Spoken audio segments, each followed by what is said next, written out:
Olá, tudo bem, pessoal? Como vocês estão? Estamos aqui para iniciar aí o ano de 2024 aqui na Escola de Tributos Municipais. Seja bem-vindo, Vidal, seja bem-vindo, Marlos, bem-vindos, Edivans, sejam todos muito bem-vindos aí, bem-vindo, Elisa. Deixa eu ver quem mais aqui, só um pouquinho. Vamos ajustar. Elisa, mais pessoas, passou muito rápido aqui. Marcelo, Verônica, Fábio, seja bem-vindo. Christian, Al Santos, bem-vindo, boa noite. Boa noite, Davi, seja bem-vindo. Boa noite, o Volpe. Boa noite, seja bem-vindo. Boa noite, Verônica. Boa noite, Fábio aí dando boa noite. Parabéns pela iniciativa, o Volpe, muito obrigado, Volpe. O pessoal aí, deixa eu pedir para vocês, obrigado, Gabriela, seja bem-vindo. Vocês que já estão aí na live, boa noite, Enio, seja bem-vindo, boa noite, Mayra. Quem já está na live aí, são alguns pedidos corriqueiros normais, né? Boa noite, Carol, boa noite, Juliana. O primeiro pedido é compartilhem, tá? Assunto nesses 3 dias aqui de extrema relevância, novidade, né, que é a reforma tributária, tá? Então compartilhem, tem um aviãozinho aqui embaixo para você que está assistindo no celular, tá? Compartilhem aí com seus colegas, com aqueles que têm interesse nesse tema aí relacionado ao direito tributário e mais especificamente aqui que a gente vai estar tratando aí em 3 dias seguidos sobre a reforma tributária, tá? Então sejam todos bem-vindos. Obrigado, Ariane, boa noite, ela é lá de Belém, no Pará, muito obrigado. Quero pedir para todos aí que puderem fazer da forma como a Ariane de Castro colocou, coloque aí a sua cidade e o estado, para a gente saber aqui de onde vocês estão falando, de onde vocês estão assistindo, melhor dizendo, o público de vocês, tá bom? Pra gente entender esse público aí, o local do público da live, tá bom? Já quero agradecer a todo mundo que tá dando coraçãozinho, isso ajuda demais, tá? Demais aqui o canal, ajuda aí a gente nesse engajamento aí. Então, dê aí os coraçõezinhos e dê aí e compartilhe a live. Deixa eu agradecer aqui o Davi de Joinville, Santa Catarina. Então nós já temos aqui de Belém do Pará, né? A Ariane de Belém do Pará, o Davi de Joinville, Santa Catarina, Fernando de Sorocaba, São Paulo, Vidal de Foz do Iguaçu, Paraná, a Mayra de Balneário Camboriú, Santa Catarina, a Ducássia de João Monlevade, Minas Gerais, Danilo, Maringá, Paraná, a Carol aqui do Rio de Janeiro, São Gonçalo, a Verônica de Taguatinga, São Paulo, o Marlos ali do estado de Goiás, o Cássio de Ribeirão Preto, São Paulo. Olha, pessoal, gente do Brasil todo aí participando da live. O Alessandro de Vitória, Espírito Santo, obrigado aí, Alessandro. O Fábio lá de Novo Hamburgo, Rio Grande do Sul, a Adriana de Paulista, Pernambuco, o Jorge Borba lá de Jijoca de Jericoacoara, no Ceará, o Volpe Ribeirão Preto, São Paulo, o Ricardo Foz do Iguaçu, Paraná, mais um de Joinville, a Nicole. Obrigado, pessoal, muito obrigado aí pela presença de vocês. Samuel também de Ribeirão Preto aqui no estado de São Paulo, a Cristiane de Araguá do Sul, Santa Catarina, aqui pertinho aqui da gente, a Maiara de Santiago, Rio Grande do Sul, o Rude de Catolé do Rocha, na Paraíba, a Naira de Amargosa, na Bahia. Nossa, pessoal, gente do Brasil todo, o Jorge aqui de Londrina, no Paraná, a Maria Aparecida, São Roque do Canaã, no Espírito Santo. Obrigado, pessoal, muito obrigado aí pela presença. Vou pedir mais uma vez para vocês, tá? Deixa eu ver aqui, hoje a gente vai estar em parceria aí com o professor Miqueias. Assim que ele entrar aqui a gente já coloca, deixa eu até tentar chamar ele aqui, não sei se ele está aí na live. Deixa eu ver aqui, deixa eu só falar aqui, começamos. Tá. Obrigado aí, professor Rafael Vilches, muito obrigado aí. O professor Rafael Virtus aí tem um projeto muito interessante, bacana aí, voltado para a área de concurso, Academia da Tributação, Academia da Jurisprudência, muito bacana ali, aprovando muita gente. A Luciana Neves aí, obrigado Luciana lá do Mato Grosso. Professor Igor Sintra, o mestre da contabilidade também, já estudei aí pelo professor Igor Sintra. O Hidalgo Mauro ali, o Mauro Hidalgo, melhor dizendo, de Porto Alegre. Então, pessoal, gente do Brasil inteiro, ó, do Pará, do Pernambuco, da Bahia, Espírito Santo, São Paulo, Minas Gerais, gente de todo o Brasil aqui, para a gente estar falando aqui sobre esse tema muito importante, aqui, muito caro, e que vai ser o tema quente por muito e muito tempo, tá? Que a reforma tributária, ela foi aprovado aí no final de 2023. O professor Miqueias acabou de entrar, deixa eu ver se eu consigo puxar por aqui. Miqueias, se você puder pedir ali para participar na câmera, ou escreva alguma coisa aqui no chat para eu tentar te puxar, deixa eu ver aqui. Aqui, Miqueias aqui, pronto, vou mandar o convite. O convite aí deve estar chegando aí para ti aí, tá? Então, pessoal, vamos compartilhando, não esqueça, dê os coraçõezinhos, vamos engajar aqui, que vão ser 3 dias aí muito bacanas aí. Grande mestre Miqueias Libório de Jesus, agora aparecendo aqui para mim. Boa noite, Miqueias, tudo bem? Boa noite, professor Rafael. Boa noite a quem nos acompanha aí pela live, nesse momento importante aí. Isso, me ouvindo bem aí? Estou te ouvindo bem, e você? Muito chiado aí? Não, aqui está tranquilo. Deixa eu falar que aqui, ultimamente, aqui em Santa Catarina, né, hoje, não sei, em Joinville, quando eu morei também era quente para dedéu, mas aqui onde eu tô fez um calor violento e meu ar estragou, então eu tô aqui numa situação um pouco complicada, tô com um ventilador aqui, vou tentar, já vou pedir aí desculpas aí, porque vocês vão ver de vez em quando eu me secando aqui, mas é porque tá bem complicado aqui o calor, tá? Mas, Miqueias, obrigado aí por aceitar o convite aí, participar aqui com a gente, né, na data de hoje. Esse tema aí que eu estava começando a falar aqui, né, vai ser o tema aí do momento por alguns anos, né, essa reforma tributária, muita coisa ainda para acontecer relacionada à reforma tributária, e a gente vai estar aqui, né, fazendo um bate-papo, né, Miqueias, apresentando alguns pontos principais sobre a reforma tributária, né, mas antes da gente entrar, eu quero fazer um agradecimento aqui especial para o Miqueias, que está aqui, se disponibilizou para estar aqui hoje. Muito obrigado. Agradecer a todos que estão presentes aí, nós já estamos com 57, 58 pessoas ao vivo agora aqui na live. Muito obrigado. Não esqueçam de compartilhar. No começo eu estava aqui, Miqueias, pediu o pessoal colocar a cidade, e a gente do Brasil inteiro, todos os estados praticamente estão presentes aí, então muito obrigado aí a todos que estão podendo participar ao vivo.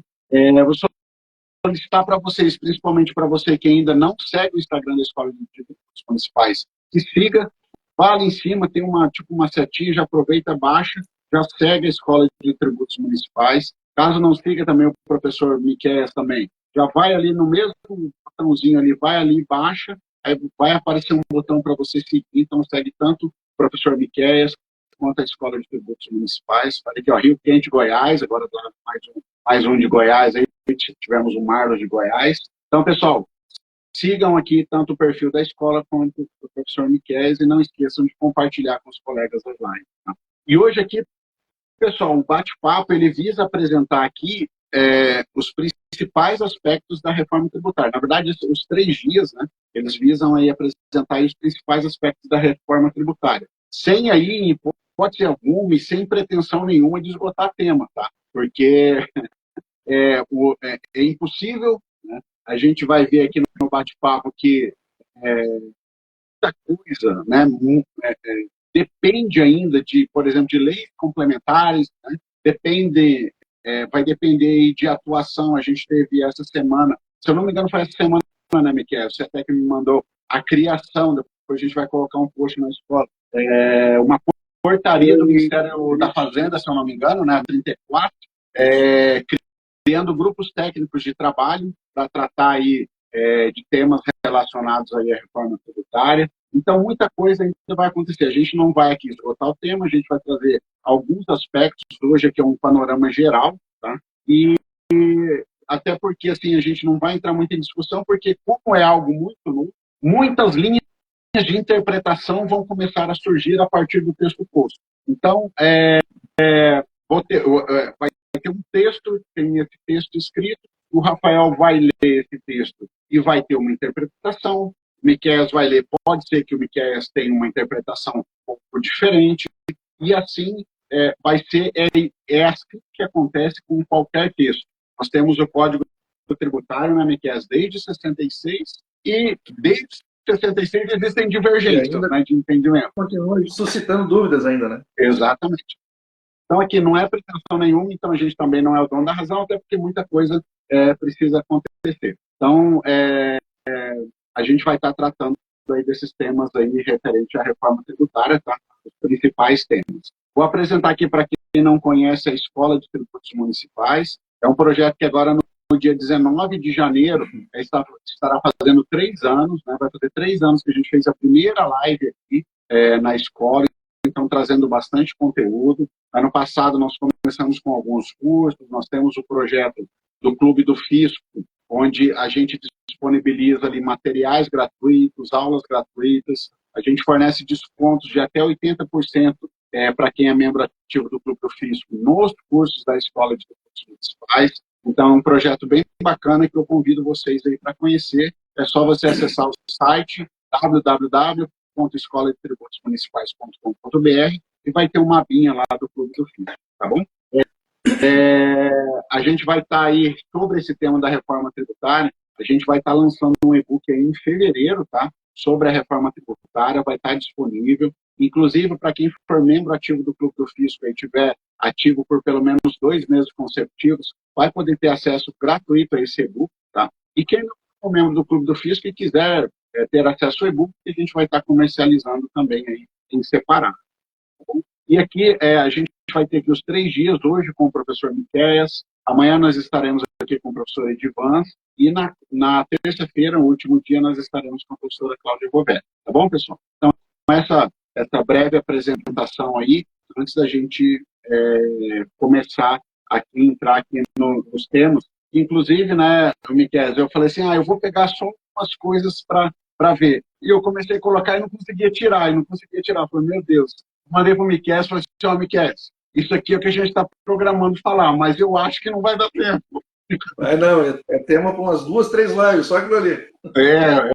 É bastante coisa, mas assim, muitas novidades bacanas, né? E enfoques, né, Miqueias, que a reforma trouxe, que me chamaram assim a atenção, que eu até coloquei ali para você ali no começo ali, por exemplo, existe uma preocupação na reforma tributária, eu pude observar isso lendo o texto, com a questão de meio ambiente.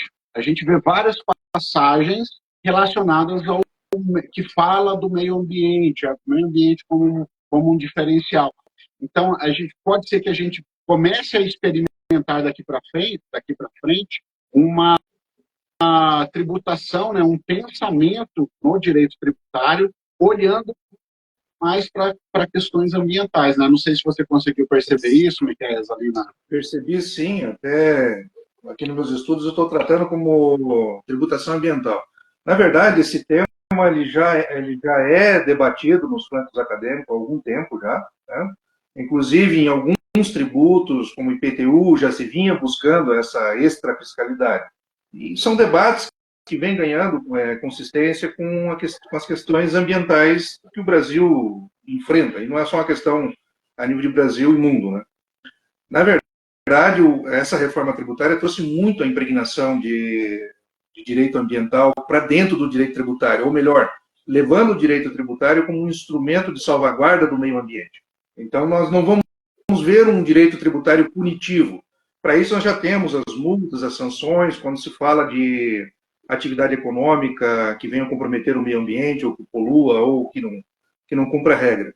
Na verdade, nós vemos como 2 viés essa questão, né? Tanto que não somente na questão tributária, o próprio imposto seletivo, o imposto do pecado que foi criado também traz essa conotação. As cotas parte, a cota parte de participação do município também é distribuído com algumas nuances tributárias, incentivos fiscais criados com essas questões. Mas nós vamos ver um direito tributário, vamos dizer, no sentido negativo da coisa, de desestimular determinadas atividades que sejam poluentes ou degradantes no meio ambiente, e, ao mesmo tempo, nós vamos ver uma tributação que estimule também a segurança e a salvaguarda do meio ambiente. Essa reforma tributária está muito presente desse debate que estava um pouco à margem da Constituição, vamos colocar assim. E essa reforma tributária, assim, até era para eu ter falado um pouco antes, ela promoveu, né, ela provocou profundas mudanças, né, na espinha dorsal, vamos dizer assim, do sistema tributário nacional. Então, é quase que um sistema, assim, novo, né? São novidades, assim, existem novidades, de novidades mesmo, como você falou, a questão ambiental, ela já vinha sendo discutida em alguns planos, né? Só que agora ela vem positivada na norma constitucional, então isso traz um peso maior, né, a partir desse momento dessa positivação. A questão aqui que eu anotei para falar, por exemplo, quando houverem incentivos regionais, né, eles deverão levar em consideração a sustentabilidade, está lá no artigo 43, parágrafo 4º, a questão que você falou da repartição da receita. Hoje, por exemplo, com o ICMS, não há no texto constitucional uma menção às questões ambientais. Lá da educação, 10% para a educação, que o Estado vai passar para o município conforme índices da educação. Alguns estados, nas suas leis de repartição do ICMS, naquela parte onde o Estado tem autonomia para dizer os percentuais que ele vai destinar para os municípios, alguns estados já colocavam questões ambientais. E agora vai ser uma obrigação, não parte do ICMS, mas quando entrar o IBS, porque o IBS também será repartido, né, tem uma parte desse que vai para o Estado também, mais ou menos na mesma lógica do ICMS, o Estado vai repartir 25%, ele vai ter que enviar para os municípios. E tem uma parte que é um pouco mais rígida ali, que o Estado não pode fazer muita coisa, a parte do Estado tem um pouco mais de flexibilidade. E nessa questão do meio ambiente, o que está posto hoje no IBS é que uma parte será relativo a questões de preservação ambiental, conforme a lei estadual dispuser. Sim, o texto constitucional ele foi emendado dizendo que dos 25%, 5% dessa parte que o Estado entregará deve estar relacionado com indicadores de preservação ambiental, conforme a lei estadual. Na verdade, está vindo constitucionalizar aquilo que alguns estados já vinham fazendo. Eu digo assim, pode falar. Pode falar. Interessante essa questão ambiental, e como a gente está falando, como tu começou abordando, né? Nós estamos vendo uma reformulação em parte da espinha dorsal do sistema tributário brasileiro. A introdução do parágrafo 3º no artigo 145 traz ali os princípios agora relacionados a que o sistema tributário deve ser orientado. Veja, antes nós tínhamos esses princípios, de uma certa forma, meio que implícito dentro da Constituição. Agora eles vêm de forma expressa, agregando ao sistema, aos princípios tributários que nós já tínhamos. Só que agora não é um princípio tributário como um sentido de regra tributária, mas agora como orientador desse novo sistema. Então, a questão ambiental ela surge agora como um princípio do sistema tributário. Exatamente. Então, isso me chamou a atenção também na reforma, vários princípios que foram positivos, princípios novos positivados, né, que vieram positivados, alguns talvez mais simples de você entender, outros talvez mais complexos de você imaginar, por exemplo, a justiça tributária. O que é uma justiça tributária? Porque a partir do momento que você está beneficiando alguém, você está, em tese, penalizando o outro, né? Então, são questões assim, importantes, princípios novos. Me chamou a atenção também a questão que ele trouxe como princípio, o princípio da simplicidade, né? Então, o que é esperar, né? Agora vamos começar os debates, né? Essa simplicidade, o que é essa simplicidade no texto constitucional, o que ela quer dizer? A transparência também, transparência já existia, mas no tributário, o que será que quer dizer essa transparência tributária? Então, são debates aí que vão começar, né?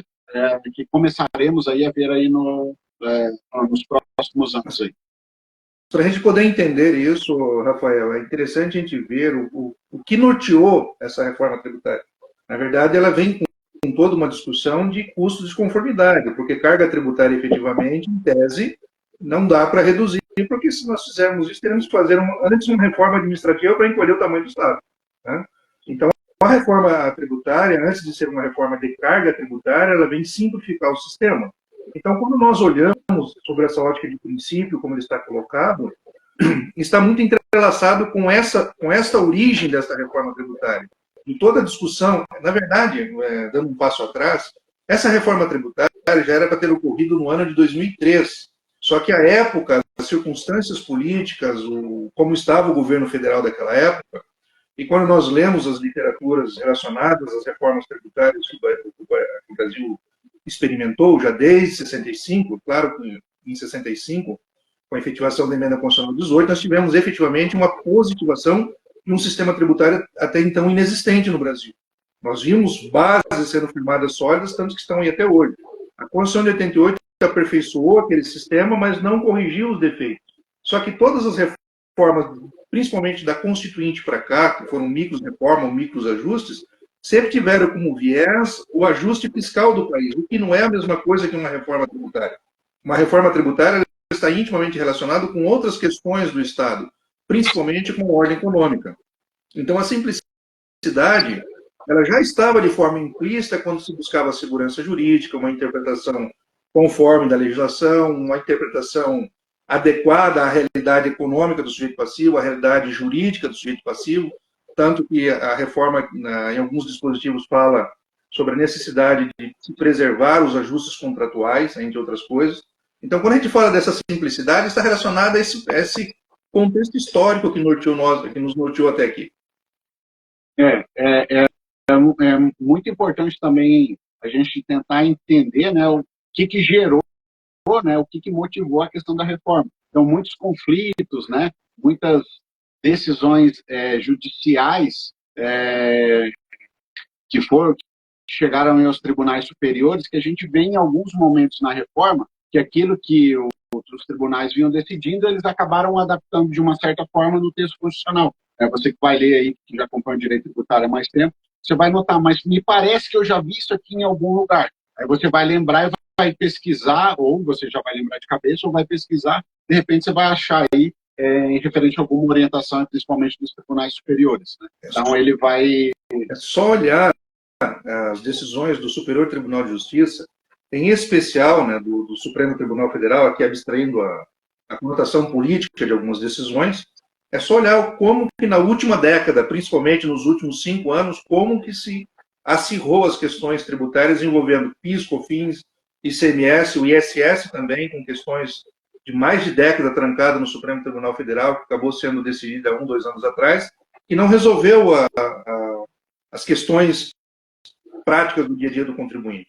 O que nós vimos da Constituinte de lá para cá? Nós vimos um agigantamento do aparato estatal, né, olhando pela ótica fiscal e pela ótica do contribuinte, e um emaranhado de normas complexas, normas muitas vezes não entendíveis pelo próprio fisco, que destoa na sua aplicação, no seu dia a dia. Imagina uma sociedade tentando se guiar dentro de uma regra dessa. Então, nós temos uma reforma tributária, o momento de discussão dela passou, já não temos mais como concordar ou não concordar, está posta. As bases delas, constitucionalmente, estão estabelecidas, nós temos aí um tempo muito curto para poder enviar ao Congresso os anteprojetos de lei complementar tendente a regular isso. Basta ver a quantidade de referências à lei complementar. Então, as dificuldades que esse sistema tinha até então, que se busca eliminar com essa reforma. Só que se não mudar o pensamento da estrutura do Estado brasileiro, do fisco brasileiro, esse emaranhado apenas vai mudar de lugar e mudar de número de leis, não vai sair do papel. E nessa questão de simplicidade, que a gente está até comentando ali, que agora a gente tem isso como um princípio positivado ali, especificamente na parte constitucional que trata do direito tributário, um dos grandes motes de falar de ser mais simples é a questão da criação do IBS e do CBS, né? Com a questão da proposta de uma única legislação, né? Uma única obrigação acessória a ser cumprida, né? A mesma obrigação acessória. A gente tem, por exemplo, o IBS e o CBS, tem algumas regras, a própria reforma colocou isso, que elas vão ter que ser as mesmas, tanto para o CBS como para o IBS. Por exemplo, as imunidades vão ter que ser a mesma que é para um, é para outro. Então, existiu uma tentativa, apesar de que amanhã a gente vai estar até falando um pouco, a gente vai estar falando do IBS, nas linhas gerais. Dentro do IBS não é algo tão simples assim, talvez algumas situações não vão ser tão simples, pelo menos eu não consigo visualizar isso num primeiro momento, né? Vai depender de como vai andar. Mas, assim, a reforma tributária, ela vem na tentativa, pelo menos, de simplificar um pouco o que vinha ocorrendo. Vamos ver aí o que vai, né, acontecer. Mas são inúmeras unidades, pessoal, como eu falei, a gente não vai conseguir escutar nada aqui. E, assim, passando já para um outro ponto, Miquel, sobre novas receitas, assim, agora oriundas de transferências, né? Nós temos aí, na verdade, tem um caso, por exemplo, que não chega a ser uma nova receita. Por exemplo, a transferência do IPVA. Mas nós teremos dentro do IPVA novas incidências, uma abertura, um leque maior de fatos geradores, né, de possibilidades de tributação. E quando a gente fala no IPVA de hoje, o IPVA de hoje, nós temos que o IPVA vai incidir sobre o veículo automotor, mas o que a gente entende, o que era entendido como veículo automotor até então, é o quê? Basicamente o carro e a moto, né? Você não bem restrito, o veículo automotor era bem restrito a esses a carro e moto, por exemplo, ônibus, caminhão, enfim. Agora Miquel, né? Agora tua lancha, teu helicóptero, Miquel, agora, ó, vai ser vou chegar lá ainda. Rafael, é importante destacar que vamos colocar assim, o IPVA ele foi aperfeiçoado.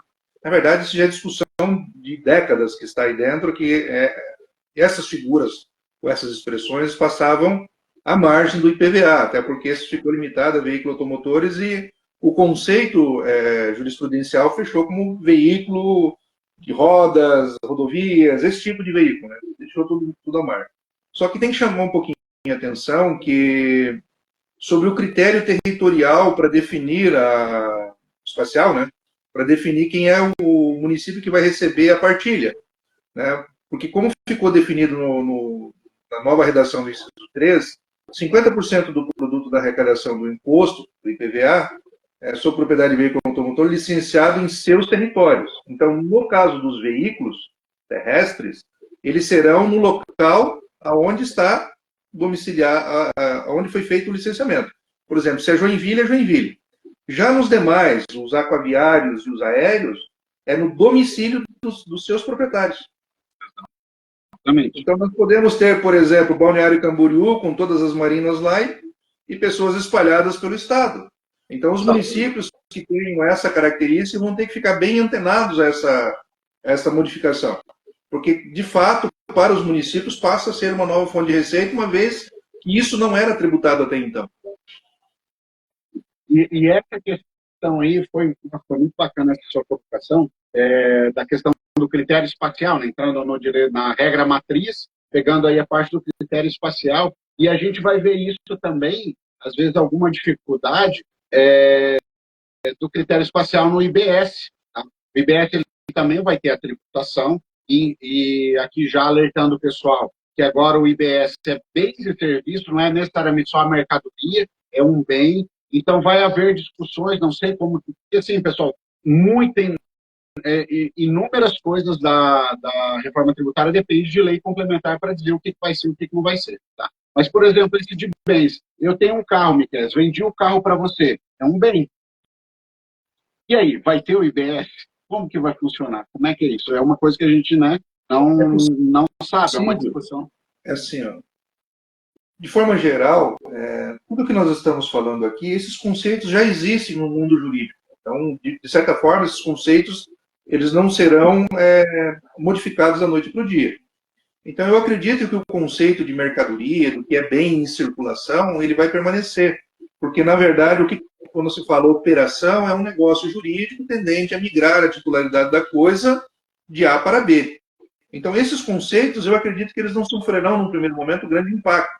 Porque uma reforma tributária que passou de forma rápida e em 6 meses, até o final desse ano, no mais tardar no próximo ano, essas leis devem passar no Congresso, devem ser aprovadas, porque em 2026 já começa a transição, né? Embora é um período de teste, mas em 2027 as contribuições já começam a desaparecer para o ISS, o ICMS, a transição de 27 a 32, 27 a 32, agora não me lembro exatamente, 29 a 32, acho que ali começa a transição. Teria que dar uma olhada ali a regra.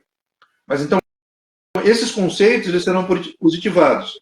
Para os estados, não terão, os estados, as autoridades dos estados não terão grandes dificuldades nesse cenário, porque esses conceitos, como eu falei, já são natural deles. Talvez a dificuldade deles seja no campo daquilo que é o imaterial que era tributado pelo ISS-QN, onde é que entra a expertise dos municípios. Para os municípios, por outro lado, vai mudar drasticamente, porque é um cenário que os municípios não estão habituados. Então, como tu falou ali da portaria que foi publicada, ela foi publicada no dia 12 no Diário Oficial, para tratar dessas leis complementares que vêm com essa regulação, vai ser um trabalho gigantesco para poder efetivar isso. Os grupos temáticos vão ter que tratar disso. E pasme, né, pelo que está pela portaria, tem que entregar isso em 60 dias. Em 180 tem que estar no Congresso. Isso que é como falar, pelo texto constitucional, no texto constitucional, as propostas de texto, né, de lei complementar para o IBS e a CBS são 180 dias da publicação da emenda, que foi, salvo engano, 21 de dezembro, alguma coisa assim. Então, é pouco tempo para você discutir coisas que não são tão fáceis assim. Em alguns casos, não vão ser tão fáceis assim. Então, esses conceitos, possivelmente, eles não vão modificar de forma tão drástica nesse primeiro momento. Pode ser que, posteriormente, venham algumas adaptações, até porque a dinâmica dessa nova tributação ela muda estruturalmente a forma como o país vai pensar a sua arrecadação. Era isso. Verdade. Depois eu quero avançar contigo numa outra questão, que é relacionada ao IBS, mas é relacionada ao fisco de forma geral. Sim, sim. São coisas assim, pessoal, que a gente vai ver muito debate, muita discussão daqui para frente. Miquel, tá. Não. É que você ficou tão parado que eu achei, será que congelou? Não. É que ao mesmo tempo que eu estou conversando contigo aqui, eu tenho um texto ao lado aqui que eu estou acompanhando algumas coisas. Uhum. Porque eu estou, mais ou menos, algumas semanas estudando um pouco sobre isso, tentando entender essa reforma. Confesso que tem pontos que não dá para digerir.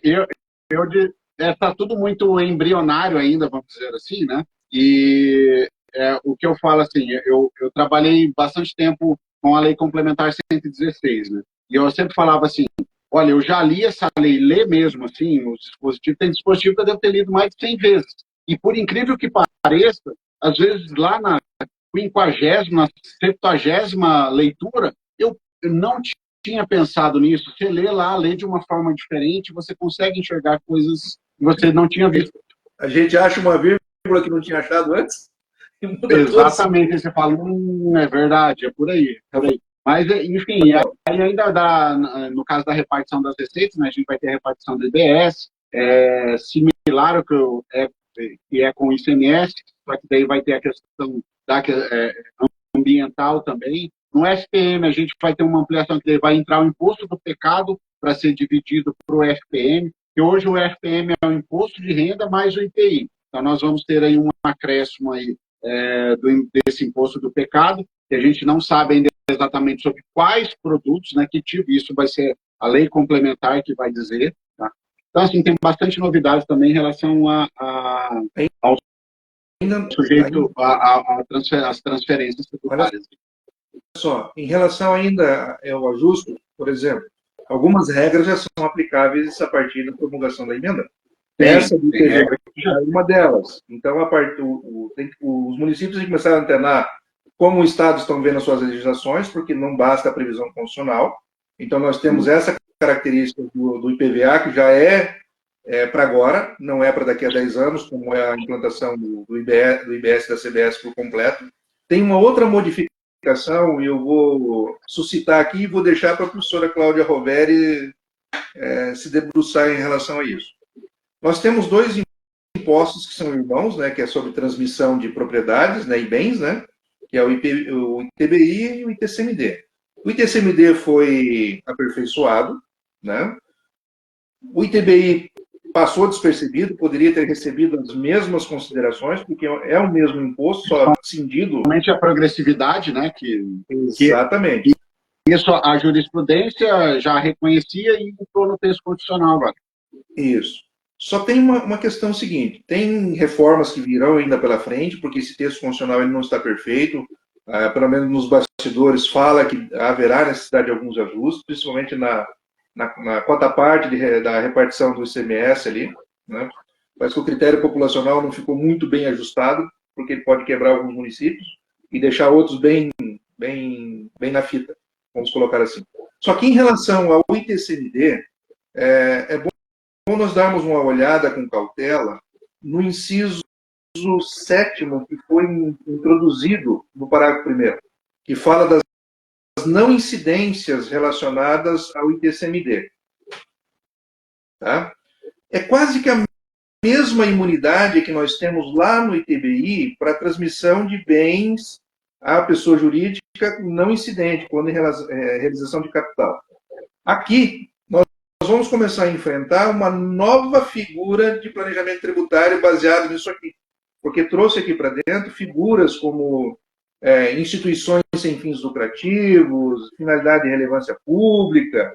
Então, nós vamos começar a enfrentar um dilema entre ITCMD e ITBI. Não bastava ali as holding patrimoniais no campo do ITBI, mas eu vou deixar que a professora Cláudia Roveri explore essa questão. Mas ali, para mim, já tem uma questão que os fiscos municipais devem se antenar para frente também. Porque num curto espaço de tempo vai começar a surgir outras figuras tentando caracterizar não a incidência do ITBI, mas do ITCMD, jogando para cá. E aí vai ficar essa situação. Diferente do ITBI, que tem uma trava em sede de norma complementar, esta não tem. A gente vai ter aí alguns pontos aí de grandes debates, né? Texto dessa reforma trouxe aí situações que eu estimo que a gente terá aí grandes debates aí sobre esse daí é um deles, né? Mas eu quero pegar um gancho de uma coisa que você falou um pouquinho antes ali, até voltando, de normas de aplicação imediata já da própria Constituição. Você comentou do IPVA, né?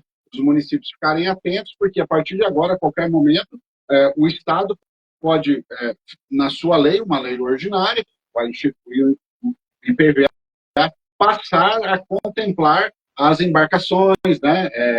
Os veículos aquáticos, veículos aéreos, enfim, ele pode passar desde já que eu digo o seguinte, pessoal, estou imaginando aqui que o pessoal tem algum conhecimento de direito tributário, mas nós temos as anterioridades, tá? Então, na verdade, editou a lei agora só ano que vem, né? O fato gerador do ano que vem. Enfim, os estados já podem começar isso. E tem uma outra situação que eu chamo a atenção, a gente nem colocou aqui, né? Mas eu vou aprofundar um pouquinho daí na quinta-feira, de aplicação imediata, que daí só depende do município, tá? Só depende do município, que é o município fazer a sua lei, que é em relação a COSIP. Alguns estão dizendo que a COSIP foi alargada.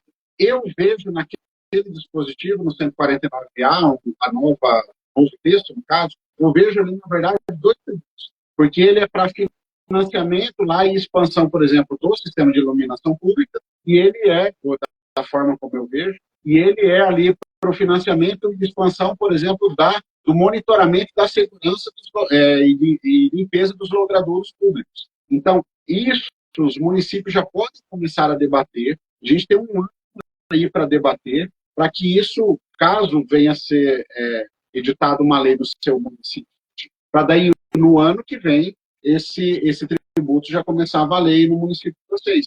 E engraçado que, se a gente voltar no tempo, atrás, antes até de existir o 149A, o primeiro 149A da COSI, o que a gente tinha?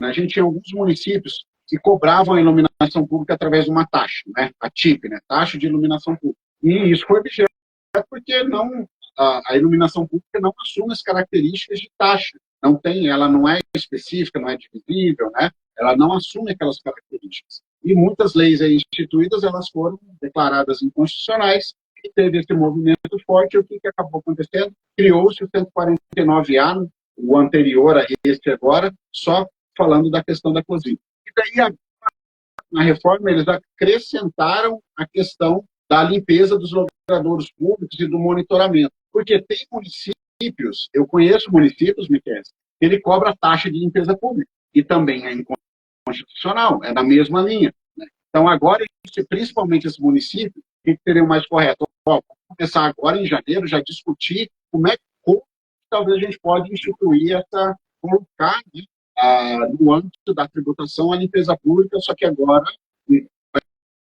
a título de contribuição, que daí vai ficar legal, não vai ter problema em relação a isso. E isso, assim, é uma norma já de aplicação já imediata, os municípios já podem trabalhar isso. Tá? Pode.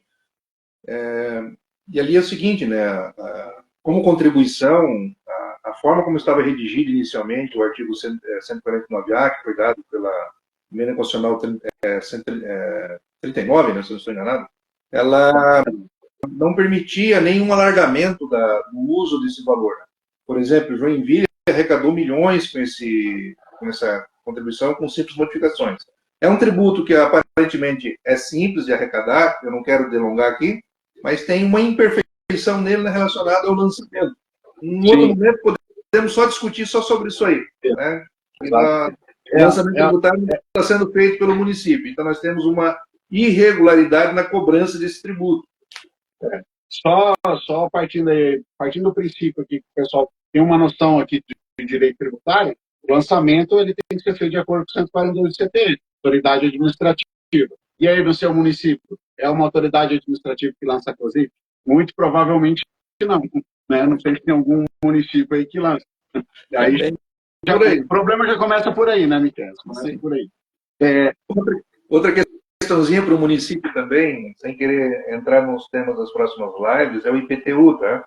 Mas eu não vou entrar aqui, mas para mim essa redação que veio constitucionalmente, ela está enxugando o gelo, tá? Não vai levar a lugar nenhum. É uma súmula, né? É defeso, né, aos municípios. Tem uma súmula, eu não lembro, é do STJ, né, se eu não me engano. Eu não tenho certeza agora, mas tem súmula sobre esse assunto aí. Sim, mas porque até então não tinha norma constitucional. Agora temos. Sim. A norma constitucional fala que o Poder Executivo poderá atualizar base de cálculo. Ele sempre pôde. Aí a gente vai entrar naquela discussão, Miquel, atualizar ou majorar, né? Exatamente. O que é? A Constituição quis dizer o quê? Aí vai começar aquela... Não. Porque toda a discussão que norteou esse dispositivo era tirar do prefeito o peso político de levar uma reforma desse imposto que é tido como social, o que é equivocado esse pensamento, né? Para alguns, o IPTU não deveria passar do valor de uma carteira de cigarro, como nós tínhamos aqui em Joinville algumas décadas atrás, o pensamento. Tirar o desgaste político no parlamento e permitir que ele trabalhasse esse imposto de uma forma mais simples. Mas, num primeiro momento, olhando, eu acho que o legislador constituinte derivado, eu acho que enxugou gelo, não pegou lugar nenhum. Porque a atualização ele sempre pode, não precisa disso aí. Você sabe que assim, eu ouvindo falar da reforma, muita gente falar, né? Eu li o texto e aquela questão, eu vou te ler várias vezes, porque é aquilo que a gente falou, a gente vai lendo, a gente começa a ver coisas que a gente não via anteriormente. E eu lia isso no sentido por um decreto lá, eu vou passar a base de cálculo acima do limite do índice que está na legislação local, normalmente no Código Tributário, né, de correção. Mas do jeito que está eu tenho um pensamento aqui, pelo que eu estou entendendo, mais ou menos igual ao seu. É uma atualização que já possivelmente vinha sendo feita. Então, vai ter esse embate aí, com certeza, também. O que pode mudar um pouquinho o cenário é que critérios poderão ser estabelecidos para que haja essa atualização. E aí nós vamos ter que rediscutir, porque o conceito de atualização é recompor o poder aquisitivo da moeda. Se nós levarmos o conceito jurídico, o conceito que o homem mediano compreende para fins da inteligência da norma, é esse. E a jurisprudência já pacificou esse conceito, inclusive, né, que é recompor o poder aquisitivo da moeda. Então, ele já podia fazer isso. Então, fica aí algumas questões em abertos para se debater. Mas é uma regra também com eficácia imediata. Eu vou aproveitar que a gente estava falando da CIP, a Sinara Carol. Ela perguntou assim, essa aplicação de receitas da CIP já pode começar a ser aplicada? Sinara, eu vou dividir em duas partes, tá? Ela pode, assim, olha, para 2020, nós estamos em 2024, né? Se seu município não editou a lei até dia 31 de dezembro de 2023, não pode, tá? O seu município ele vai ter que trabalhar esse ano, caso seja o interesse dele, de ser possível alargamento do que pode ser financiado com a receita da COSIP, tá? Porque antigamente era só a iluminação pública, hoje a expansão, a Constituição alargou um pouco essa base de financiamento, então vai ter que trabalhar na sua legislação esse ano, na legislação do município esse ano, para ela ser cobrada só ano que vem. Lembrando que, a título de tributação municipal, quando a gente está falando de tributos municipais, os tributos municipais têm que observar as duas anterioridades. Nós só temos uma exceção para tributo municipal, que é a base de cálculo do IPTU. Os outros tributos, todos os outros tributos aí municipais, eles têm que observar tanto a noventena quanto a anterioridade anual. Então, por exemplo, se o município, vamos falar aqui da COSIP que a Sinara mencionou, se o município publicar a sua lei, né, atualizando a COSIP aí de acordo com o novo texto constitucional, se ele publicar a lei do dia 31 de dezembro, ele não pode, a partir de 1º de janeiro, já cobrar. Ele vai ter que esperar 90 dias. Então, só lá, a partir do final de março, provavelmente no fato gerador de abril, que ele vai poder cobrar. Tá? Então, são as duas anterioridades que tem que observar aí no caso da COSIP. Tá? Não foi trazido nem, pelo menos eu não identifiquei nenhuma exceção nesse ponto aí. Professor Rafael, até porque complementando, né, até porque o próprio artigo 149A, como antes, como a nova redação traz, diz que tem que respeitar esses princípios, né? Sim. Então não há como fugir. Não, né? Tem como. O professor Enio está aqui no privado, a gente está batendo uma bola aqui também no privado, ele pergunta assim, ó, o lançamento seguirá a lei da década de 60, né? A fiscalização vai atuar efetivamente, a LC vai ou poderá alterar essa forma de se trabalhar e efetuar o lançamento tributário? Aqui vem dentro da proposta que nós havíamos conversado, falar sobre processo administrativo, entre outras coisas. É importante a gente ter em mente o seguinte, respondendo aqui ao grande amigo professor Enio e a todos que estão aqui presentes, os institutos de direito tributário, né, decadência, prescrição, crédito, lançamento, todas essas regras, elas mantêm-se inalteradas. Não houve afetação desses institutos. Até porque o próprio Código Tributário Nacional ele é norma complementar que dá sustentação ao sistema tributário. As suas regras dão justamente o alicerce para que tanto o fisco como o contribuinte saibam qual o caminho que eles devem percorrer e o que acontece em cada um dos passos. Só que, veja, nós estamos num momento de reforma que pode sim haver alterações. O texto constitucional não sinalizou nenhuma alteração neste sentido, mas o texto constitucional não precisa, porque ele já tinha as bases no artigo 146, na redação inicial do inciso 3, alíneas A e B, dizendo que estas normas têm que ser tratadas em sede de lei complementar. Como nós estamos num momento de reforma, então nós não sabemos exatamente como que esses projetos tramitarão no Congresso. O que eu posso dizer é o seguinte: eu não vejo como se mudar conceitos, regras de lançamento tributário, eu não vejo tentativas de se mudar regra de prescrição, decadência.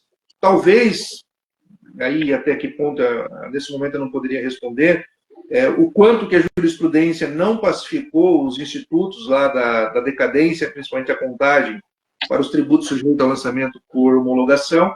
Então, talvez algum aperfeiçoamento nesse sentido. Fora isso, eu não vejo como ser alterado. Em relação ao processo fiscal, e aí voltando para aquilo que a gente havia conversado, e para não entrar também no tema das outras lives, o que eu posso dizer é o seguinte: o professor Rafael foi feliz quando ele comentou em momento anterior, dizendo o seguinte: nós tivemos uma reformulação da espinha dorsal do sistema tributário brasileiro, e talvez a maior reforma que nós vamos experienciar dentro dessa reforma tributária não seja nem dos tributos sobre consumo. Estou ousando, vou frisar, dizer que a maior reforma que nós vamos ter é no sentido dos fiscos. Basta olhar o que nós já temos no texto constitucional fincados para fins da delimitação do que vem a ser a administração tributária. Então, nós estamos vendo uma modificação estrutural no sistema fisco do Brasil. Nós vamos passar a experimentar, a partir dessa reforma tributária, e aqui novamente estou usando a dizer, duas administrações tributárias bem distintas para os municípios, e tão importante quanto. Embora a administração tributária seja una, ela não pode ser dividida, porque ela diz respeito às funções de fiscalização, arrecadação, tributação e outras coisas mais. Não vamos entrar aqui em questões conceituais. Mas nós vamos ter uma regida exclusivamente por legislações esparsas, próprias de cada município, relacionados aos tributos da competência exclusiva ou privativa do município.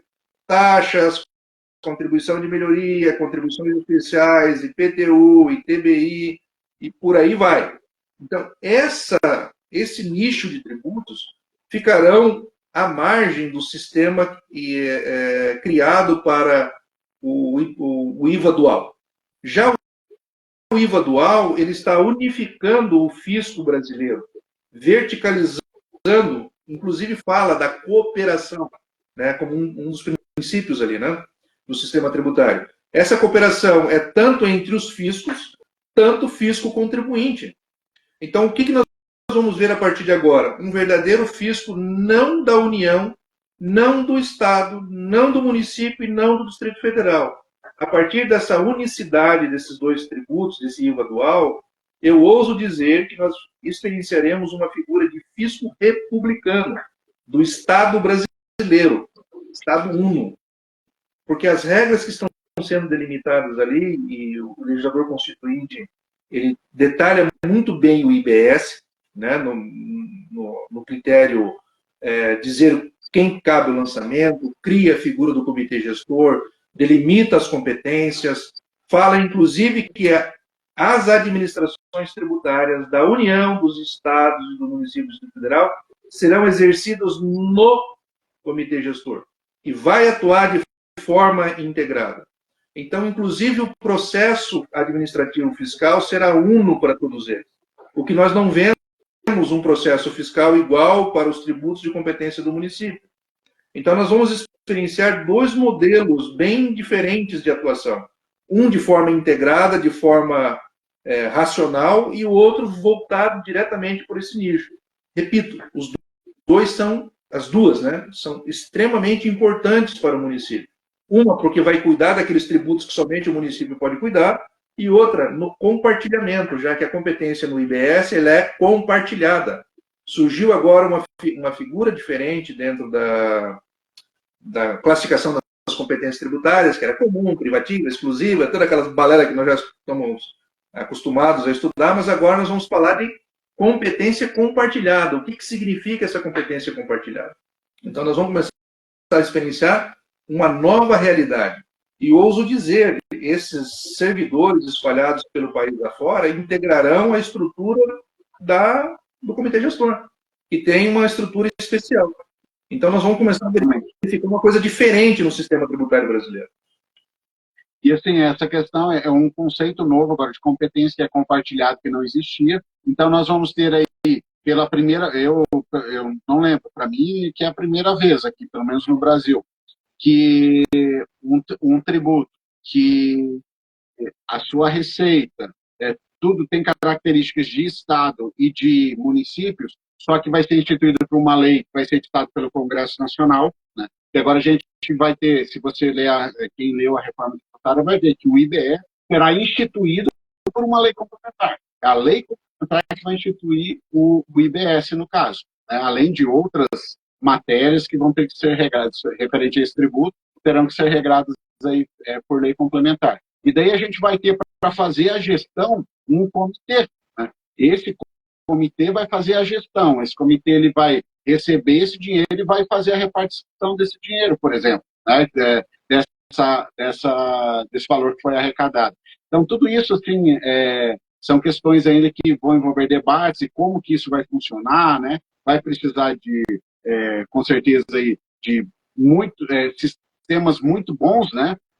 Para estar fazendo isso aí. Então, tem ainda um caminho considerável aí a ser percorrido. Quero agradecer aqui, só fazendo um parênteses aqui, estamos com 70 pessoas na live, acabou de baixar aqui, mas a gente estava com 70. Agradecer a todos os presentes. Pedir para quem está presente aqui, dar um coraçãozinho aí para dar uma enganjada aí para a gente aí, e também compartilhar a live aí para dar uma moral aqui para a gente, né, Miquel? A gente está aqui, ó, passando estudando, eu liguei no começo do ano com o Miquel, rapaz, se você forçar, eu estudo, então vamos estudar. Vamos marcar uma data e vamos estudar, porque eu também só funciono, às vezes eu funciono na base da pressão. Tem uma data, algo para entregar e não tem jeito, tem que ir atrás. Deixa eu aproveitar aqui um comentário da Maria Aparecida, quando a gente estava falando de contribuição, né, aí da Constituição. Ela falou, em via de regra, os municípios já podem alterar as legislações para o próximo exercício, beleza? Né, referente às contribuições. Então, você alterou agora, editou nesse ano, ela vai passar a valer do ano que vem. Aí ela pergunta, seriam 3 contribuições? A contribuição de limpeza pública, a contribuição de iluminação pública e a contribuição de melhoria? Para mim, eu entendo que sim, são 3 diferentes. Tem colegas assim que eu já conversei que não entendem que, na verdade, a COSIP só se alargou para contemplar também a limpeza pública. E, na forma como eu li até então, eu entendo que é o financiamento, um financiamento da iluminação pública e a expansão, e o outro é o financiamento e expansão do monitoramento e da limpeza dos logradouros públicos, da manutenção dos logradouros públicos. Mas, enfim, é uma discussão que também vai ocorrer, mas se o município tem a intenção de cobrar isso ano que vem, tem que fazer a lei agora. E se quiser cobrar a partir de 1º de janeiro de 25, a lei tem que ser editada pelo menos 90 dias, tem que ser publicada pelo menos 90 dias antes de acabar o ano, tá? Para poder valer já a partir de janeiro.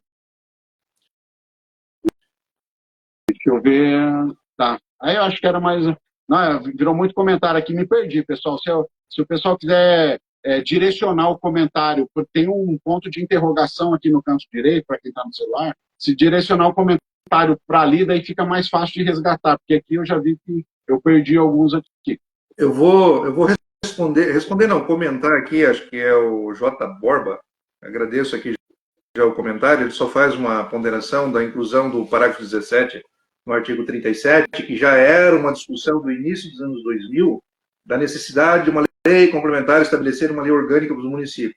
Não tenha dúvida que esse dispositivo, somado com o parágrafo 18, se eu não estou enganado, deixa eu só dar uma olhada aqui, que fala, inclusive, da remuneração das administrações tributárias como teto, que seria o da União, que está limitado ao ministro Supremo, só mostra o quanto que as administrações tributárias verticalizou e se aproximaram.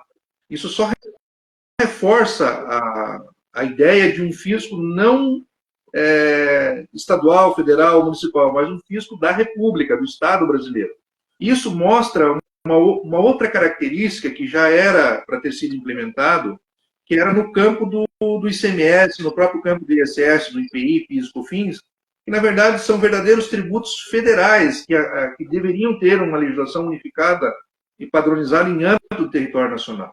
É justamente o que mostra agora essa face desse IVA atual, IBS e CBS, essa característica, que na verdade o que nós vamos experienciar agora é uma nova dinâmica de atuação dos fiscos municipais. Se vai ter incremento de receita ou não vai, é outra história.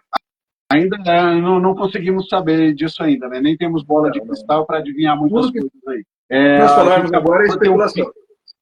Acabamos de ter um pico aqui de 77 aqui. Obrigado, pessoal. Provavelmente alguém compartilhou, mais gente na live. Vou reforçar também que quem não segue a Escola de Tributos Municipais aqui no Instagram, vai ali em cima, ali tem tipo uma setinha para baixo, você baixa e segue ali se você já não segue. A mesma coisa com o professor Miquel, vai ali e já segue o professor Miquel também, tá? A gente está com uma audiência boa, constante aqui, Miquel. São 60, 70, às vezes 75 pessoas aqui. A gente já está 1 hora aqui falando. E para aguentar 2 bichos feios aqui, deve ser, com certeza é o tema, né? Porque não tem outra explicação. Não tem outra explicação. Rafael, só para a gente dar mais um pouco de contorno nisso, né? É importante que até então nós não tínhamos no âmbito do Brasil um processo fiscal unificado, né? Até porque cada ente tributante tem competência pela Constituição para legislar sobre o processo administrativo, né? Como gênero, e aí as várias espécies de licitação, tal, e algumas normas são prerrogativa da União e outras não.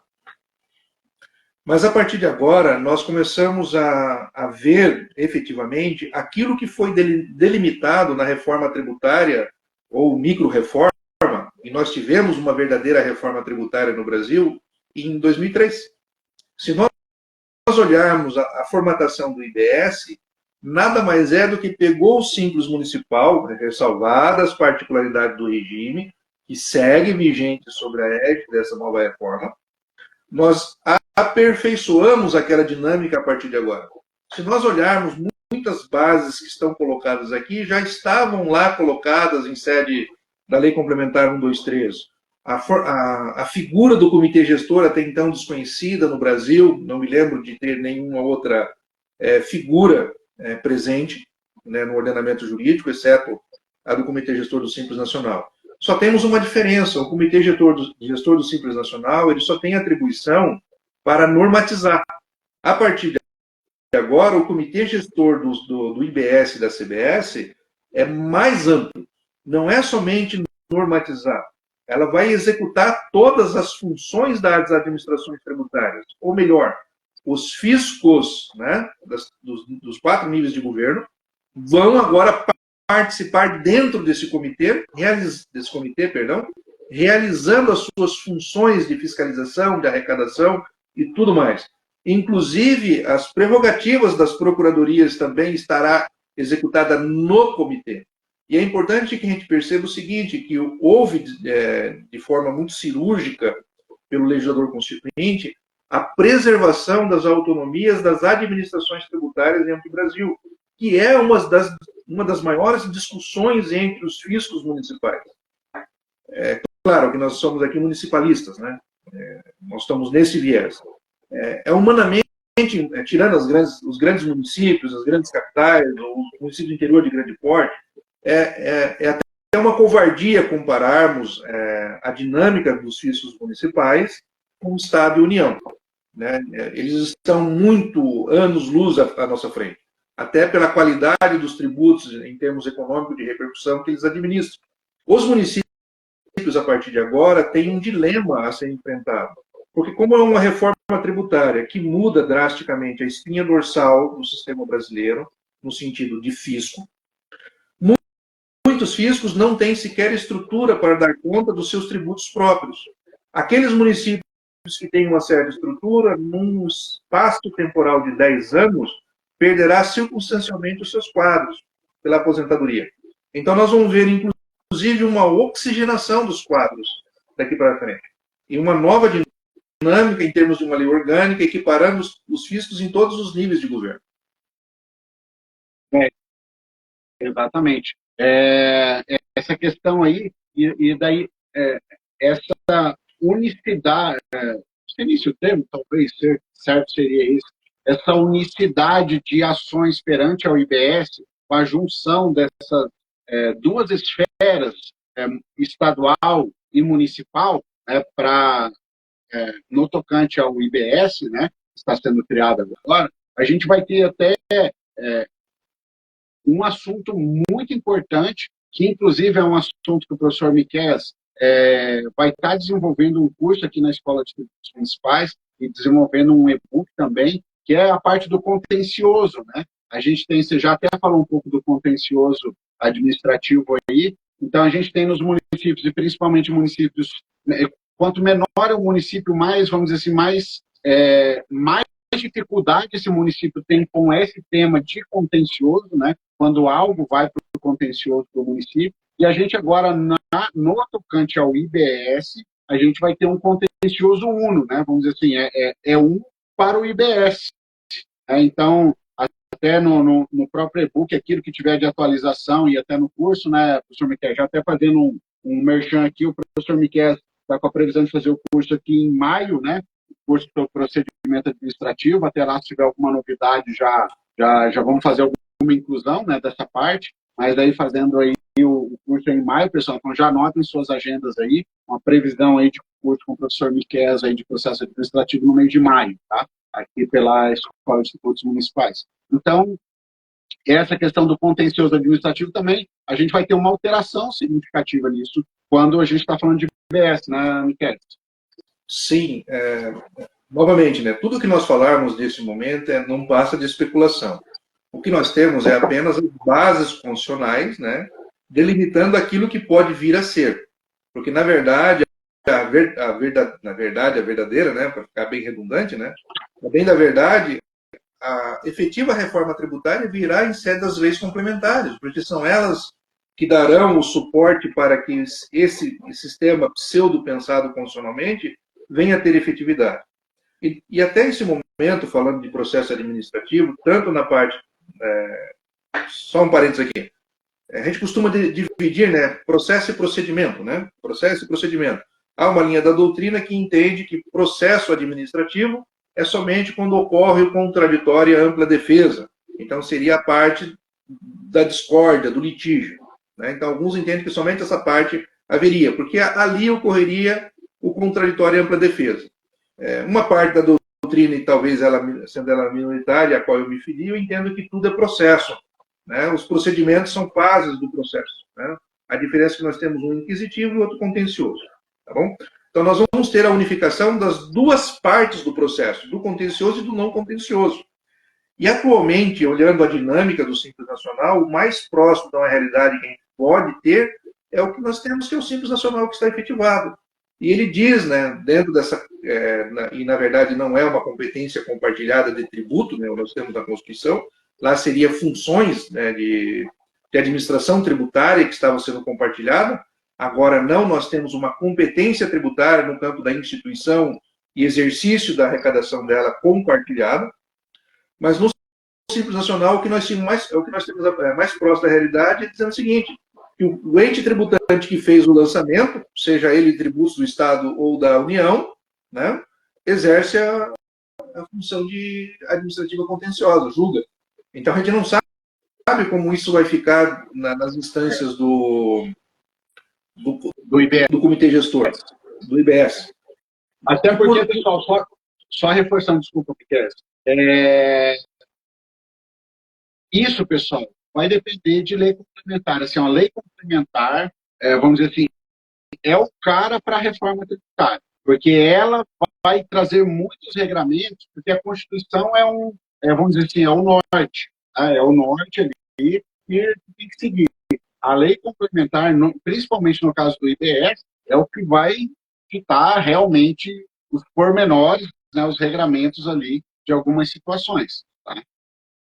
Então, aí uma questão é o seguinte, aí a importância de todos que estão acompanhando aqui, não somente os que estão nos acompanhando, né, mas de todos que participam, que são atores ativos nesse contexto tributário do país, acompanharem as movimentações do Congresso. Só nós temos um detalhe.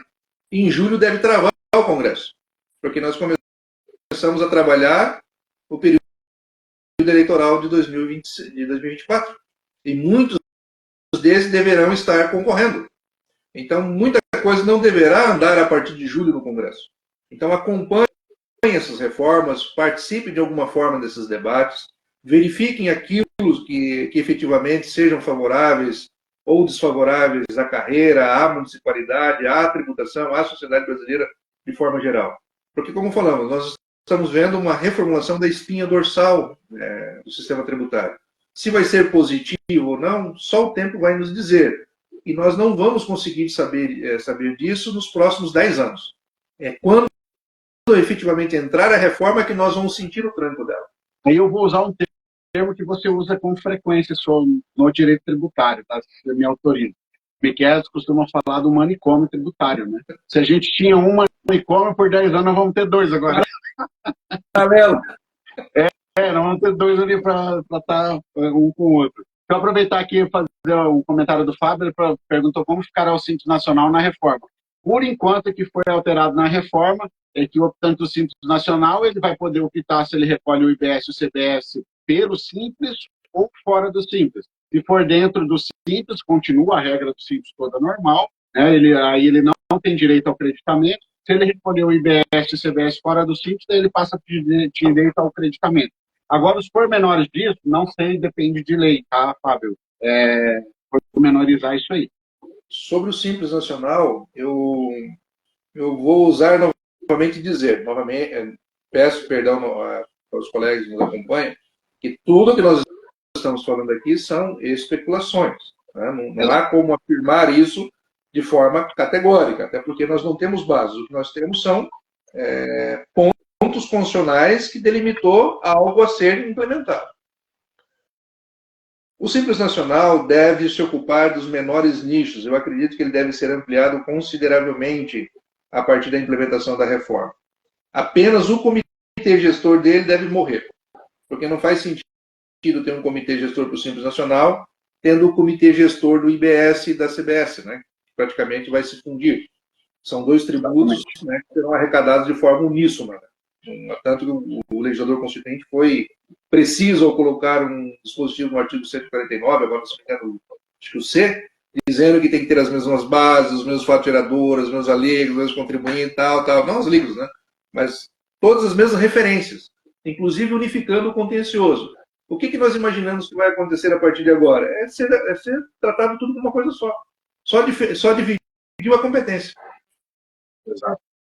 Eu vou colocar um comentário aqui na tela aqui, que veio na caixa de perguntas. Só reforçando, pessoal, se estiver na caixa de perguntas é melhor, porque a gente consegue resgatar tudo, tá? Aqui no ponto de interrogação. Porque no feed ali a gente perde bastante, tá? Eu já vi que vários aqui não consegui, tentei aqui, mas não consegui resgatar. A Dani Marcelino, falando ali da COSIP, né? Ela entende que a COSIP foi alargar. Aqui eu coloquei porque é bem interessante a pontuação dela. Ela entende que a COSIP foi alargada, de modo que se o município apenas ampliar sua destinação, sem adequar os seus valores, elevando-os, não há necessidade de observar os princípios da anterioridade. Gostaria de ouvi-los a respeito.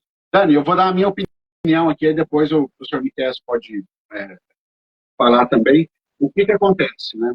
A gente tem uma questão, quando a gente está falando de anterioridades, o principal objetivo é não pegar, por exemplo, o contribuinte de surpresa, né? Então, eu tenho que esperar um determinado tempo, o ente tributante tem que esperar um determinado tempo para cobrar o tributo. E o que acontece? A COSIP, hoje, ela já existe. O que está alargado ali na COSIP é o destino, né, da receita da COSIP. Então, referente à COSIP, eu diria que eu concordaria com esse termo, com a tua colocação. Agora, você ampliar para tributar um novo fato gerador, que o engraçado até é o seguinte, né? A gente vê o seguinte, fato gerador, a gente pensa em quem praticando? O contribuinte, né? O contribuinte, fato gerador, contribuinte, fato gerador. Só que na contribuição é diferente. Na contribuição, nessa aqui, quem pratica o fato gerador é o poder público. É igual às taxas, né? Uma taxa de serviço. A coleta de lixo, quem pratica o fato gerador, o poder público, a hora que ele vai lá e coleta o lixo. a contribuição também de iluminação pública. Tem o pratica fato gerador, o município, no caso, quando mantém a iluminação, né, disponibiliza a iluminação pública. E agora, essa nova possibilidade, daí um alargamento de fatos tributáveis, né, que é o serviço de monitoramento ali e manutenção dos logradouros públicos, a limpeza dos logradouros públicos, na minha visão, isso é um novo fato. Aí esse novo fato tem que observar, com certeza, a noventena e o exercício, né, a anterioridade do exercício. Tá? Não sei se o Miquel quiser comentar alguma coisa, aí fica à vontade. Vamos lá. Como nós estamos numa questão de começar a entender a regra, nós precisamos entender o seguinte: as contribuições especiais ou sociais, como alguns colocam, alguns autores, são tributos finalísticos, né? São tributos que nascem com uma destinação afetada, né? Ou seja, o desvirtuamento do destino do dinheiro leva à incondicionalidade daquele tributo. Então, é um tributo diferentão no sistema tributário, né? Que até o sistema de 65 não aparecia com tanta frequência, e no sistema tributário de 1988 surgiu com muita força e vigor, ao ponto do Supremo Tribunal Federal avaliar o sistema e dizer o seguinte: olha, não são 3 espécies, são 5, e ele diz quais são, né? Até porque as contribuições especiais possuem suas bases bem firmadas no texto constitucional, baseado no princípio da solidariedade, e por aí nós vamos. Se nós olharmos por essa ótica, independente de ser o alargamento ou não, de ser um novo fato, se houver a elevação da carga tributária, ainda que se queira arrecadar uma única contribuição e dar a destinação, se o município desafetar essa parte dessa receita, deverá fazê-lo por lei complementar. Desculpe, por lei própria, não lei complementar, lei sua, né? Deve fazer por lei. Pode ser que esse tributo seja suficiente para dar cabo dessas outras situações. Se não for suficiente para dar cabo do serviço de monitoramento, a preservação, vai ter que elevar. E, de qualquer forma, vai ter que observar o princípio da anterioridade e noventalidade, como fala o texto constitucional. Eu estou mais próximo do entendimento do professor Rafael, porque olhando o seguinte, quando nós olhamos o caput do artigo 149, e aí fazendo uma análise de como está disposto no texto constitucional, diz que cabe à União instituir contribuições sociais, e aí vai nominando, para intervenção do domínio econômico, é claro que o para eu estou colocando, para interesse de categorias profissionais, para instrumento de atuação nas respectivas áreas, não sei o quê. Veja, ele apenas nominou os setores, que não é diferente do que nós temos no artigo 149A, a partir dessa redação da 132. Então, é mais prático para o município constituir contribuições apartadas e tratá-las de forma específica do que fazer uma coisa só misturada. É o seguinte, pode falar. Até porque, lendo assim, na interpretação que eu faço, são 2 fatos geradores diferentes, né? Um é iluminação pública, né? E o outro aqui, eu vou ler como está aqui no texto agora.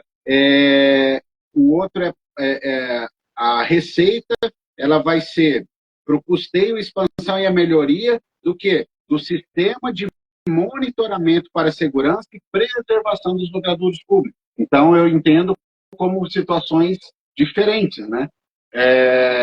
Para mim, são 2 tributos que tem aqui dentro, 2 contribuições, né? Aqui dentro desse dispositivo. Agora, a Dani ainda, ela comentou ali, até falando aqui, que eu falei, ela fala, né, as contribuições não se caracterizam pelos fatos geradores, mas pelas suas finalidades. É isso mesmo, assim, a contribuição, né, quando você vai estudar o Código Tributário Nacional, você vê lá, né, que a natureza jurídica do tributo é definida pelo seu fato gerador, né? E, na verdade, a contribuição, quando a gente vai para a taxa e contribuição, às vezes isso não se encaixa muito bem, né? Talvez não fique muito palatável e você não consiga abstrair ali o conceito jurídico daí de determinado tributo por essa questão. A questão da contribuição com os impostos a contribuição, a receita, né, dessa contribuição, ela tem com uma finalidade, que é custear, no caso, o serviço da iluminação, e agora também a expansão e a melhoria desse serviço de iluminação, e agora com a emenda 132 também participar, né, dessa receita, participar do custeio, expansão e a melhoria do serviço de sistema de monitoramento para segurança e preservação dos logradouros públicos. Então, aí que está a questão. Para mim, são duas contribuições dentro desse dispositivo aqui. Mas, de qualquer forma, Dani, na minha visão, se você não for mexer em nada na contribuição e o dinheiro já der para tudo, beleza. Agora, se você quiser desapetar. Agora, se você quiser começar a cobrar, né, pelo serviço que está se fazendo de monitoramento e preservação dos logradouros, né, que alguns municípios hoje em dia já taxa de limpeza ou taxa de preservação de logradouros, aí sim, aí você teria que ter uma outra lei e esperar as anterioridades. Certo? Deixa eu ver se tem mais alguma coisa aqui. Só botar um grilo aí na coisa. Aquela preservação ali não vai suscitar dúvida se pode ser aplicado para a manutenção das vias públicas? Cara, essa preservação... Só um grilo, é só um grilo. Não, mas Miquel, assim, quando a gente começa a ver a Constituição, a emenda aqui, é aquela questão que a gente falou. A gente vai ler 100 vezes e pode ser que 100 vezes você encontre possibilidades, 100 possibilidades diferentes. O que é preservação, né? É você fazer o recapeamento, é uma preservação? O que é uma preservação? Né? O que é segurança? O conceito aqui é segurança pública? Assim, o que eu acho, voltando até naquela questão que você fala, especulações, né? Que a gente imagina, que é o quê? Hoje em dia, não vou dizer todas, mas muitas cidades têm os monitoramentos por câmera das ruas, né? Faz o monitoramento e isso, obviamente, tem um princípio que acaba sendo uma sociedade, só que esse custo, hoje em dia, é financiado com o dinheiro dos impostos. E também o município, ele tem, por exemplo, a limpeza da rua, a varrição, enfim, essas coisas ali, a poda ali da árvore, alguma coisa nesse sentido, a preservação ali da rua. Então, aí a especulação, tá, Miguel, também, falando nesse sentido, eu vejo que, assim, por uma lógica mais provável seria para essas situações, para o financiamento, né, dessas situações aí que eu acabei de falar.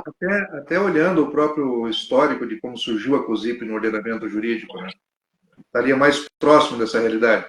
É que eu digo isso porque nós temos cidades, prefeitos, legisladores que às vezes enxergam alguns pelos em ovos, né, que alguns conceitos eles não são precisos, né? Então, na hora que você começa a torcer a definição, você começa a criar caminho. Né? Até porque se a gente for partir, por exemplo, esse lado, o tapa-buraco é a preservação da rua, por exemplo, né? Vamos imaginar que alguém comece a construir um entendimento desse. Daí a contribuição de melhoria. Mas a contribuição de melhoria para tapa-buraco já tem jurisprudência para todo lado que não pode. É o asfalto novo, é aquela obra nova, é aquele ativo novo ali para o município. Aí, como é que é? Se não pode para a contribuição de melhoria, será que vai poder para essa nova contribuição? Enfim, são todas situações que talvez a gente comece a enfrentar. Só para a gente fechar essa questão da COSIP, ela foi aperfeiçoada não somente com esses dois novos fatos, ou alargamento da competência, da destinação, como podemos entender aqui também, tá? Ela foi aperfeiçoada no quesito expansão do sistema de iluminação pública, né, da melhoria do serviço de iluminação pública. Expansão e melhoria. Até então, nós não tínhamos essa conotação de forma muito precisa dentro da COSIP também. Inclusive, essa expansão e melhoria poderia levar à conotação de contribuição de melhoria, olhando a legislação ancestral da contribuição. Então, também 5/67. Isso. Então, nós tivemos um aperfeiçoamento nesse quesito.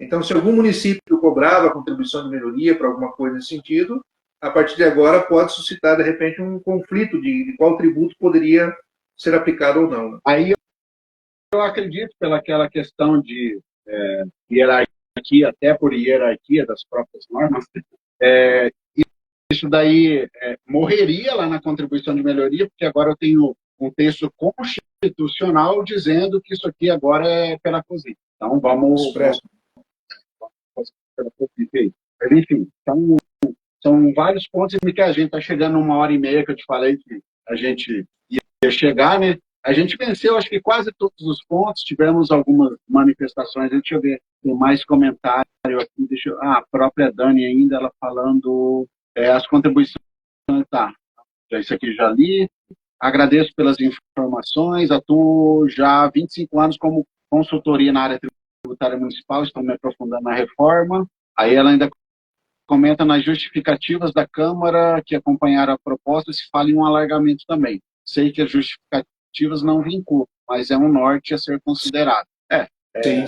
A gente precisa, né, entender ali, até porque a justificativa ela é vamos dizer assim, é algo assim, para que eu estou fazendo tal coisa, né? Estou fazendo por causa disso. Então, em tese, pelo menos, apesar que às vezes eu já vi justificativo que não tem nada a ver com o texto que está lá, mas tudo bem.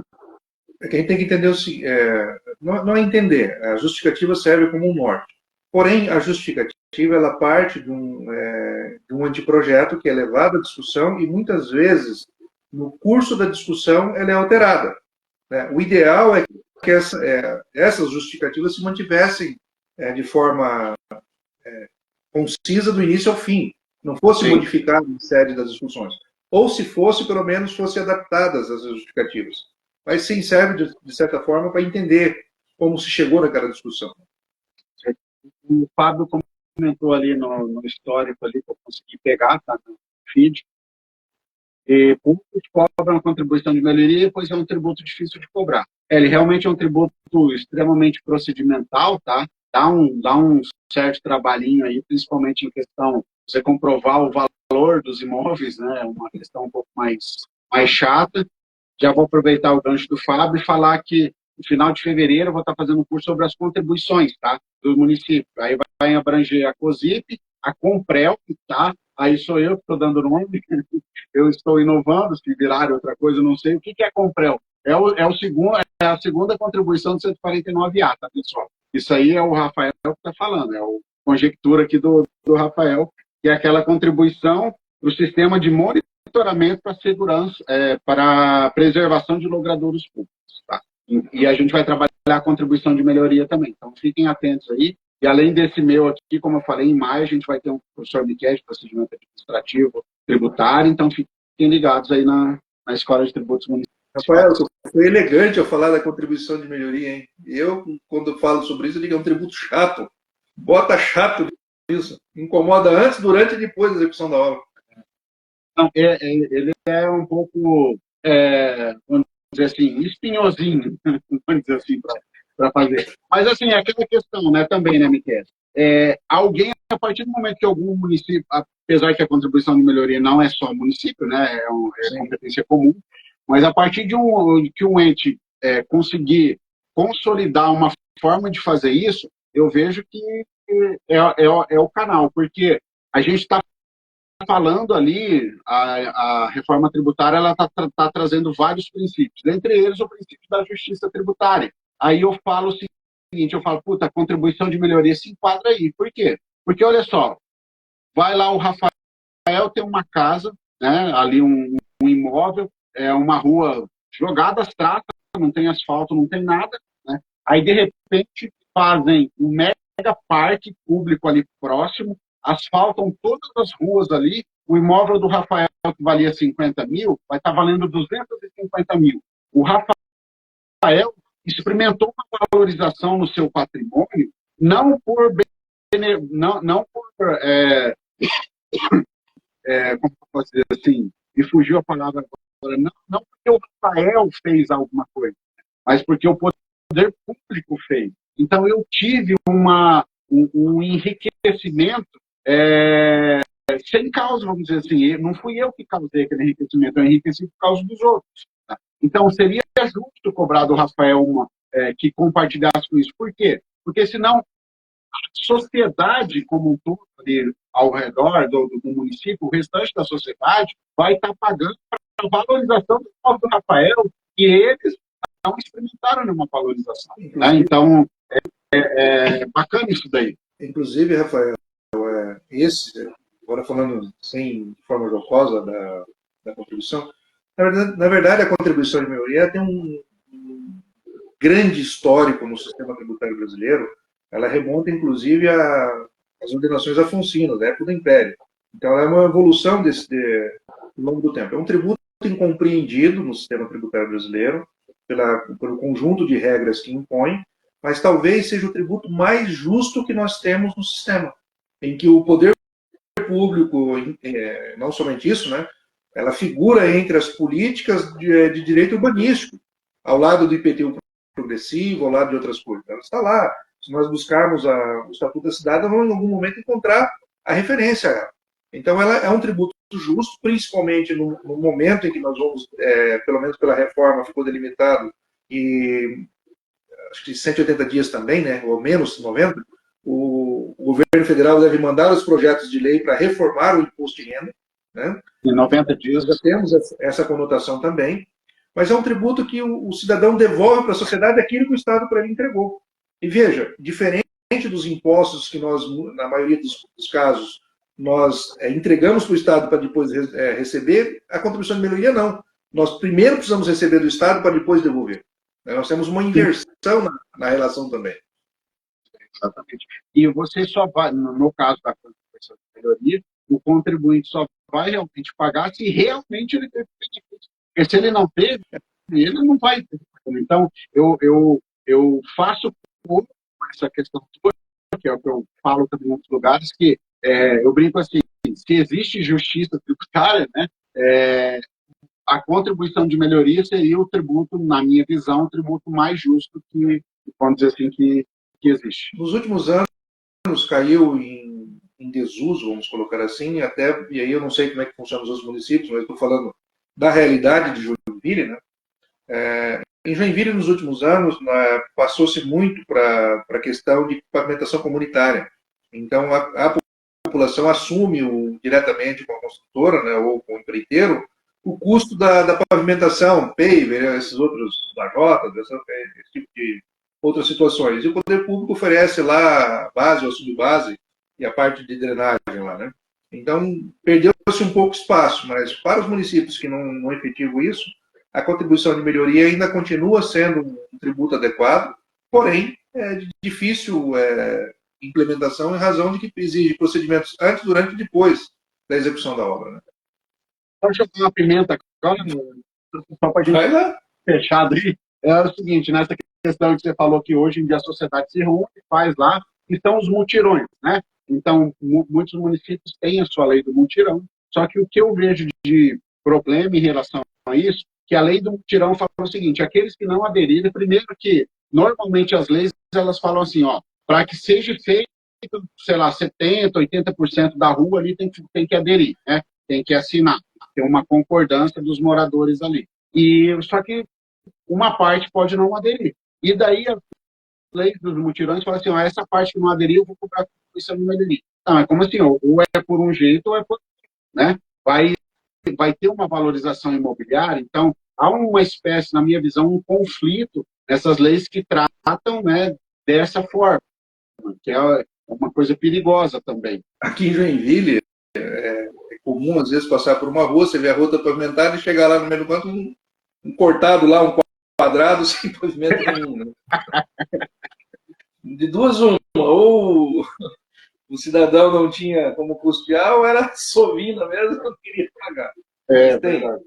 Mas uma situação que poderia, de repente, verificar isso é se não caberia, de repente, o município fazer e cobrar dele via taxa, e aí teria que estudar se teria serviço específico, divisível, alguma coisa nesse sentido, e faria porque é o seguinte, a pavimentação ela tem duas coisas. Primeiro, saúde pública, né? Segurança. Então, tem vários vieses que a pavimentação traz para a população, além da valorização dos imóveis. Né?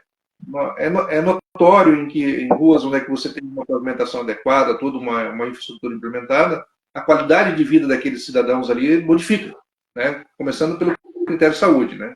Então, o cidadão dizer que não quer fazer, não quer submeter, eu acho que é um negocinho um pouco complicado. Agora, se ele é hipossuficiente, então que a legislação do município lhe conceda isenção. Mas olha, tirou as palavras da minha boca. Porque, inclusive, a questão de melhoria, o município ele pode optar, quando vai instituir lá da obra, uma obra específica, ele tem que ressarcir tudo, ele quer ressarcir 50%, 30%.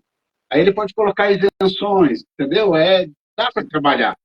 Ele só não pode fazer 101%. Hã? Só não pode fazer 101%. Exatamente. Eu não estou falando aqui que é fácil, nada. Né? Exige um empenho. Tá? Mas dá para fazer. Com certeza dá para fazer. Mas, Miquel, chegamos aí 1h35, né, de live aqui. Queria agradecer aqui a todos imensamente aqui que estiveram ao vivo. A gente sempre teve mais de 50 pessoas, sempre chegamos a picos aí de quase 80. Então, muito obrigado aí a todos que se fizeram presentes. Não esqueçam de seguir aqui no Instagram Escola de Tributos Municipais. A gente tem uma meta, eu coloquei uma meta para mim chegar a 5 mil seguidores até a terceira live, olhei aqui, falta 200 mais ou menos, então vamos compartilhar e ver se a gente consegue chegar, tá? Sigam também o professor Miqueias aqui, é só clicar ali em cima, uma setinha, você vai seguir a escola, caso você ainda não siga, e segue também o professor Miqueias aí, e acompanhem, continuem acompanhando a escola. A gente está trazendo muitos cursos aqui para o primeiro semestre. Acompanhe que essa semana, na semana que vem, a gente deve divulgar aí um cronograma, aí, um provável cronograma, tá, de cursos, e também aí o professor Miqueias, e fazer um agradecimento especial aqui, Miqueias, a você, mais uma vez aí, colaborando aqui com a gente, estando junto aqui com um bate-papo, foi muito bacana, e muito obrigado aí, muito bom aí contar com a sua presença, com seus conhecimentos, né? A gente está super feliz aí de poder contar contigo aí. Eu que agradeço a oportunidade, Rafael, agradeço todos que estiveram presentes aí na transmissão. É um momento único, estamos participando da história do Brasil, efetivamente, né? Um novo olhar daqui para frente. Se vai ser certo, repito, a gente não tem certeza, a gente só sabe da caminhada, que não será fácil. Então, eu te agradeço a oportunidade de estar aqui, e caso tenha ficado alguma dúvida que não tenha respondido, embora a gente saiba que muitas dúvidas não serão respondidas agora, fica aí os canais abertos, podem mandar no privado, muitos que estiveram presentes aqui, contatos do Fisco Brasileiro ou da sociedade civil aí que trabalha na parte de tributação, podem enviar que a gente, na medida do possível, responde dentro daquilo que nos couber. Mais uma vez, muito obrigado, Rafael. Valeu, então, Miqueias. Valeu, pessoal. Boa noite a todos. E conto com vocês amanhã. Amanhã a gente vai falar sobre o IBS, umas linhas gerais do IBS, então a gente vai aprofundar um pouquinho, tá? E na quinta-feira, dia 18, a gente vai estar falando do IPTU, da COSIP e da Comprelp, né? Agora um pouco mais aprofundado. E também sobre retenções, sobre a titularidade do IBS e do CBS, que também tem novidade para os municípios aí, que está lá no texto constitucional. Tá, agora trazido pela emenda 132. Então, aguardamos vocês aí amanhã e quinta-feira, no mesmo horário, às 19 horas, aqui no Instagram. Pessoal, boa noite a todos, muito obrigado. Obrigado mais uma vez, Miqueias, e até uma próxima, pessoal. Tchau, tchau. Tchau, tchau. Um abraço. Abraço.